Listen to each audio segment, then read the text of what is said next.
আমাদের বিএনপির ভারপ্রাপ্ত চেয়ারম্যান জনাব তারেক রহমান দীর্ঘ 17 বছর পর দেশে আসবেন।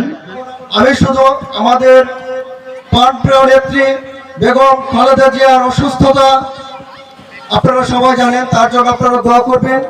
এবং আমাদের প্রিয় নেতা আবুল কালাম আজাদ সিদ্দিকী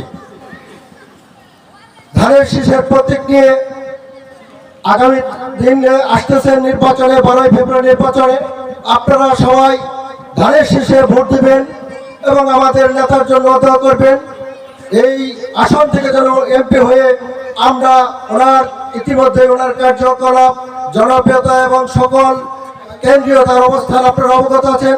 অবশ্যই আমরা মির্জাপুরবাসী প্রথম একটা মন্ত্রিত্ব যেন আশা করতে পারি। সেই ক্ষেত্রে আপনারা সকলেই তাকে ভোট দিয়ে বিপুল ভোটে নির্বাচিত করবেন, এই আশাটাকে আপনাদের কাছে আমি প্রার্থনা করি। আপনারা দিনের আমল আজকের প্রধান বক্তার ওয়াজ শুনবেন এবং আমরা যেন আখিরাতের সামানকে বৃদ্ধি করতে পারি, এই আশা ব্যক্ত করে সকলের সুস্বাস্থ্য কামনা করে আজকের মতো বিদায় নিচ্ছি। আসসালামু আলাইকুম, ধন্যবাদ।